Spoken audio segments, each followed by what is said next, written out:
Hi there, class.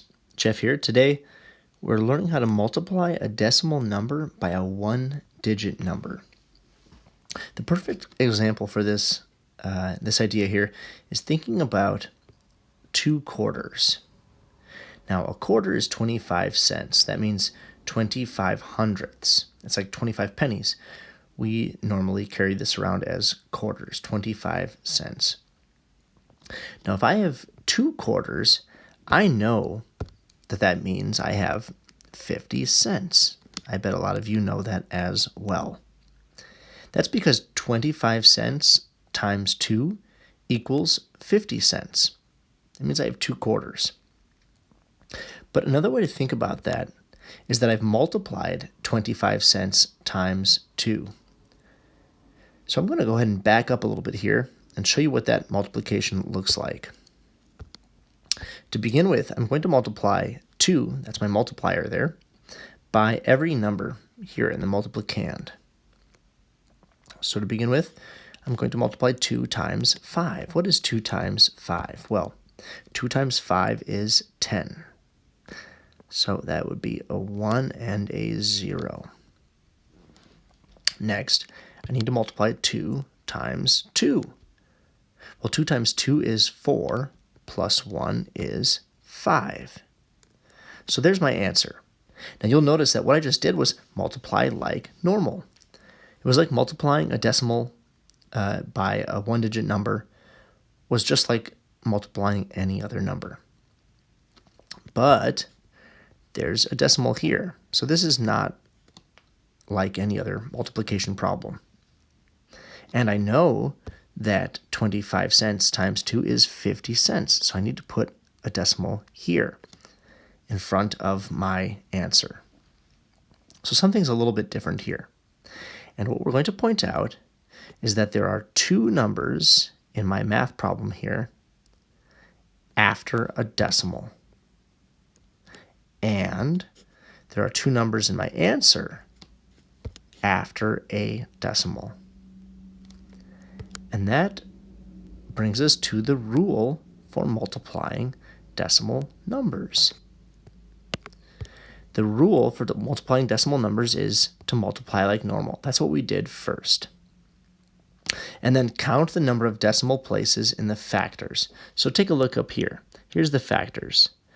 There's no decimal numbers in 2 because it's not a decimal fraction. But there are numbers after the decimal here. There are 1, 2 numbers. 1, 2 numbers after the decimal here. Then move the decimal point 1 place to the left for each decimal place you counted. So imagine we had our answer here before we had added a decimal. It would be 50 and no tenths or hundredths. That's our answer, was 50. It says here to move the decimal point 1 place to the left for each decimal you counted. Okay, up here we have 2 numbers after the decimal point. So down here, I'm going to move my decimal twice. 1, 2 times. It's going to end up right here.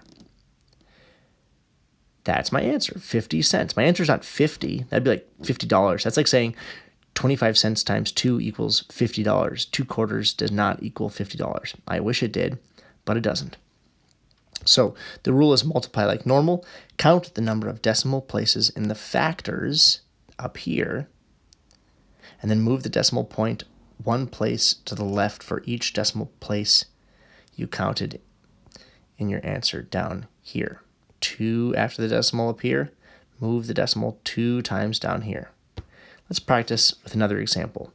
I recommend writing down this rule in your math notebook and practicing this next problem in your math notebook along with me. So here we have another multiplication problem with a decimal number. So let's solve this together. Write this down. 2 and 8 tenths times 7. So remember, the first part of the rule is to multiply like normal. So let's go ahead and do that. 8 times 7 is 56. All right, have we multiplied 7 times everything up here? We have not. 7 times 2 is 14, plus 5 is 19. So here's our answer if we multiplied like normal, 196. But there's that second step. Count the number of decimal places in the factors and move the decimal point one place to the left for each decimal place you counted. How many numbers are after a decimal in the factors here? Just one number. That means we're going to move the decimal just one time. So with any number, if it's a whole number, the decimal starts after the number with nothing after it. And here we're going to move the decimal how many times? One time. Right to here. So the decimal is going to move right there. I can delete this now, and here's my answer. 19 and 6/10. Now let's try one problem on your own. So here I'm going to keep the rule up so that you can access it easily. Go ahead and try this problem on your own in your math notebook. When you're done, you can watch how I solve it and see if you had anything that was maybe different than the way I did it, or any questions, or maybe you'll get it and you've got it down. Go ahead and pause now if you need to and solve this problem. All right, when you're done, go ahead and unpause. And I'll go ahead and solve it and show you how I'm going to finish this problem. So here we've got 4 times 23 hundredths. So let's start with step 1, multiply like normal. Okay, well, 4 times 3 is 12. So 1 here and a 2 here, 12. 4 times 2 is 8, plus 1 is 9. So there, I'm done with step 1. Moving on to step 2, count the number of decimal places in the factors. So I'm going to look at both factors here, and I see only 2 numbers after a decimal. It's up here. I see 2 numbers after a decimal point. The 4 does not have a decimal point, so just these 2 count. Move the decimal point one place to the left for each decimal place you counted. Okay, so imagining that we start our answer with a decimal point after it, 92, and nothing after it. I'm going to move the decimal point to the left for each decimal place I counted earlier. I counted 2, so I'm going to move this decimal place twice. Once, twice, to this point here. That's where the decimal place should be when I'm done with my problem. Every time you solve it, you'll follow those same steps. So here, my answer is 23 hundredths times 4 equals 92 hundredths. Well, that is, those are the steps to solve a decimal fraction times a single-digit number. Make sure to let us know if you have any questions, and good luck with your work.